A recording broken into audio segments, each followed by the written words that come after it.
What's up, Seveners, and welcome back to another ProGuides Wild Rift video. My name is Kirks, and for today we have a special gem for you. Ex-professional mobile player and challenger jungle main Tyrus sent in a recording of his gameplay, and we are happy to feature his insane Pantheon MVP performance. Even better for you guys, he gave us notes about all his major in-game decisions, with timestamps by the way, so you're in for a treat.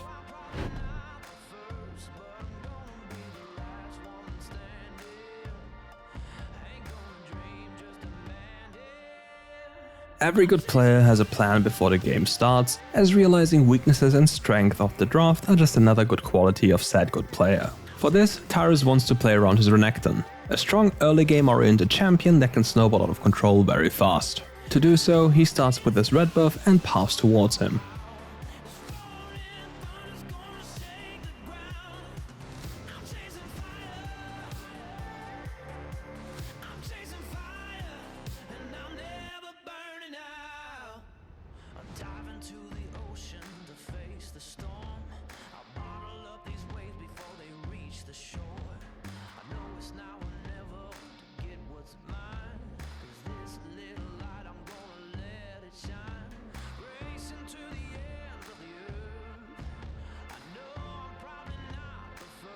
He continuously swipes the camera to check out lane stains, to look for opportunities along his pathing. This is very important because you might spot a chance to accelerate yourself and carry the game.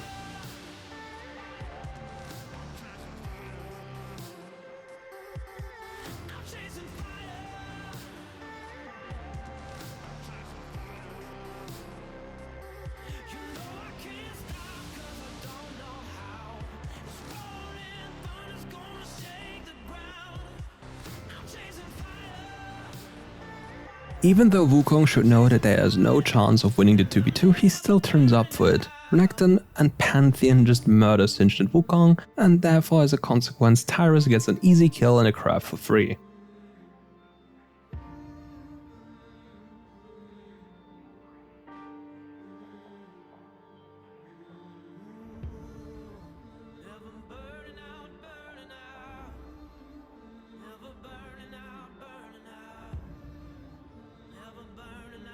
After that play, he also wants to extend his lead by going for the second Scuttle Crab. Unfortunately though, his Dragon Lane is pushed in and is low on resources, which nearly results in him getting caught as he's giving up the crab. Luckily, they are forcing their luck and instead of just securing the crab, go after him, which results in an easy kill yet again.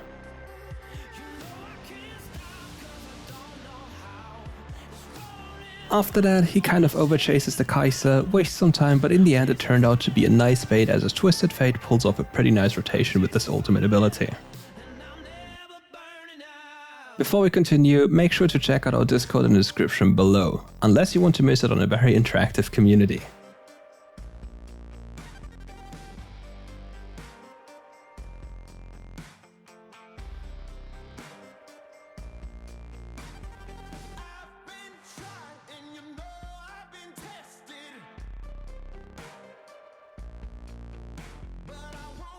After this very extended play, player Tyrus notices that there is only 2 camps left for his first item completion. Don't forget guys, it's very important to know about the gold values for your recall timings. Doing so will grant you a lot of advantages throughout the game, trust me.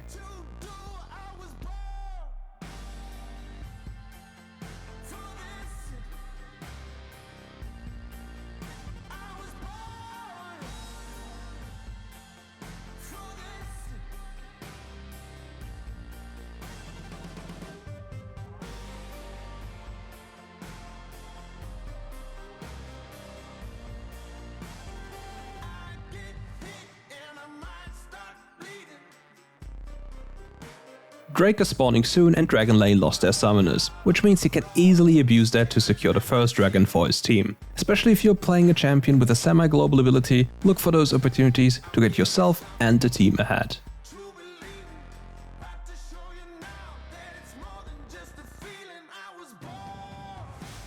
The fight around the dragon turns out to be a little messy. His team wasn't really on the same page and everyone wanted to do something different. Nonetheless, he was able to secure the dragon with his first ability Smite combo, but overcommits to a meaningless fight after rather than escaping with Flash. He even said in his notes that this was a mistake, and don't we all like players who are aware of their own mistakes, rather than trying to hide them? With that said, let's take a small break for our question of the day. What role would you like to see next on our ProView? Let us know in the comments below.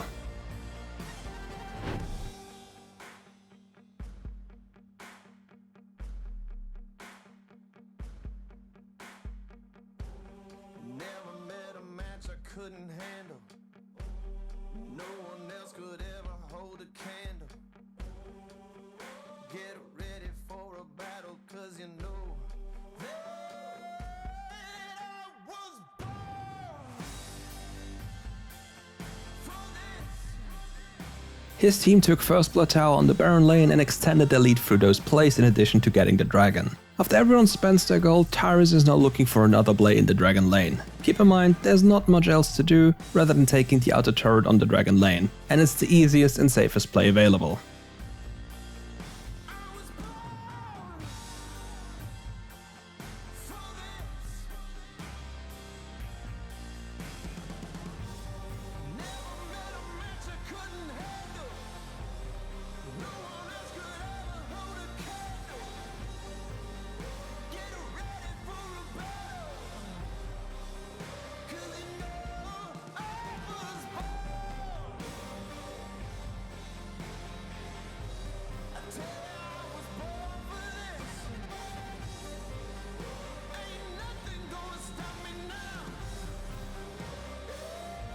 Ideally, he wanted this to be over way faster than it happened so he could reset and play for Herald with his ultimate ability. During the recall though, he noticed that he was already too late and decided to stick around for the turret, as there was nothing much else to do.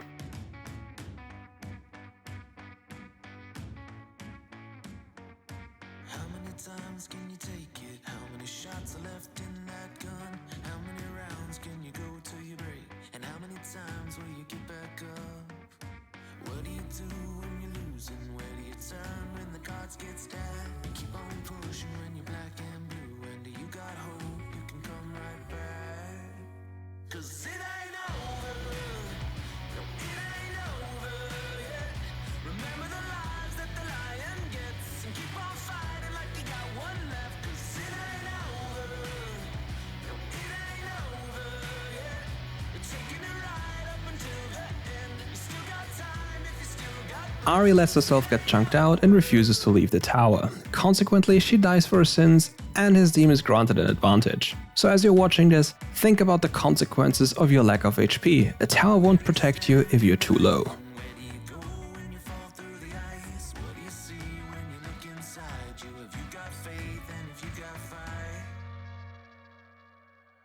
'Cause it ain't over.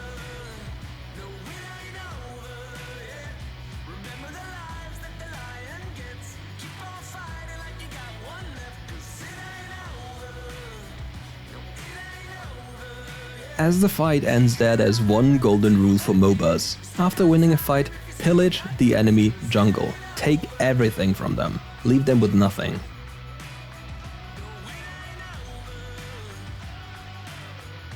The Kai'Sa was baited into a skirmish as she thought that Pantheon was too low to do anything. Joke's on her though. His HP bar is not his true HP bar, as his third ability blocks all damage coming from a certain direction. After that, the domino effect happens and all her teammates also die. Tyrus was well aware that Ahri was still around and only waited for her to make a move. He can easily block a combo with the shield, and afterwards she's completely vulnerable and no threat for a few seconds. Easy kill.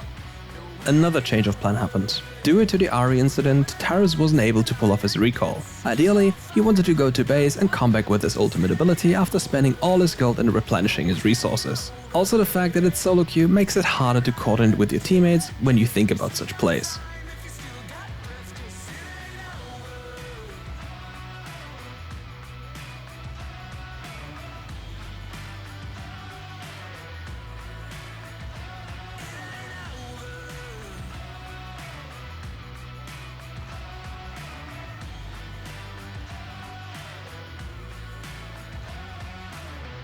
Here, Wukong is simply overextending without any assistance, and makes up for an easy kill. He is a major asset for the enemy's teamfight, and with him down there's not much threat left on the map.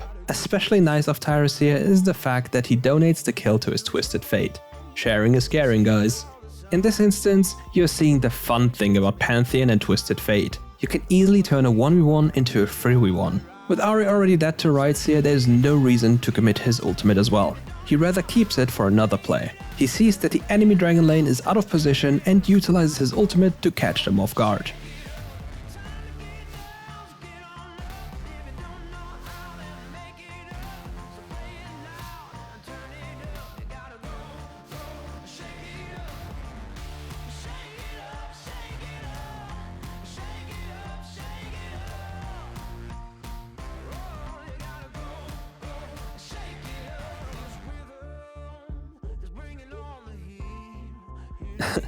For this particular incident, he even said he wanted to push his luck.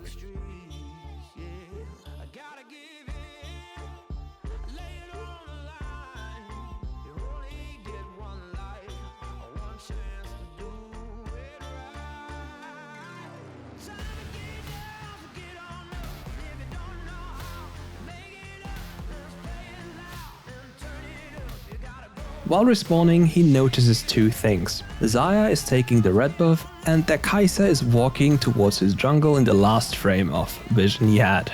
This means she could try and sneak up onto Xayah, steal the buff with a second ability, or just pillage his jungle. To be aware of what's going on, he's checking out Xayah's surroundings. And as the play goes on, he expects the Kai'Sa to be on Krugs. Turns out his intuition was right and he chases the Kai'Sa like a madman, because well, he can. And after doing so, he also steals their jungle camps before he finally transitions towards his team.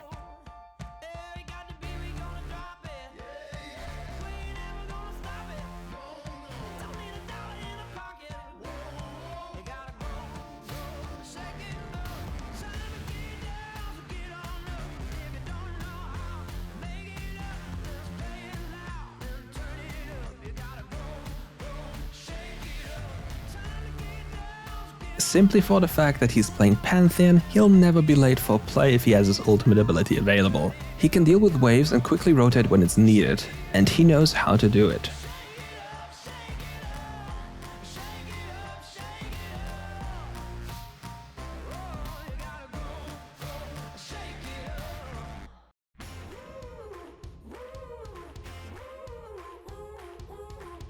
After the play, it's time to run since they're clearly outnumbered. Unfortunately, the Wukong survives the fadeaway spear. Nonetheless, Kai'Sa overstays her welcome once again, which results in them being able to turn the fight.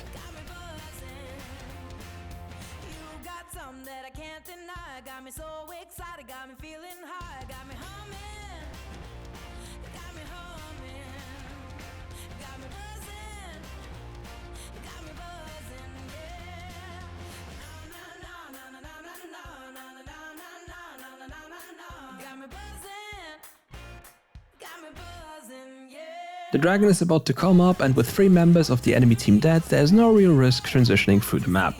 By doing so, he is also able to clear the next incoming mid-wave to deny a potential loss of his outer mid lane tower. Another nice bonus of this is the vision granted by his minions that walk towards the enemy base.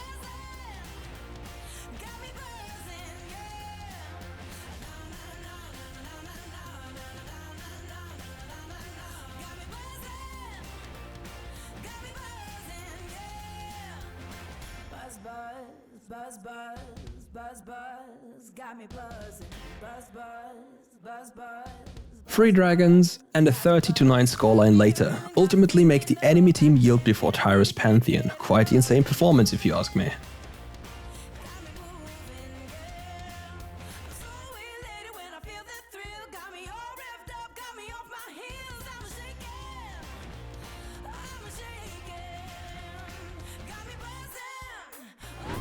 And with that, we're at the end of today's video. Thank you all for watching, and if you enjoyed the video, make sure to like and subscribe to never miss anything ProGuides ever again. Special thanks again also goes to Tyrus. If you want to become such an insane Pantheon player as he is, then you'll be happy to hear that he's also available for coaching.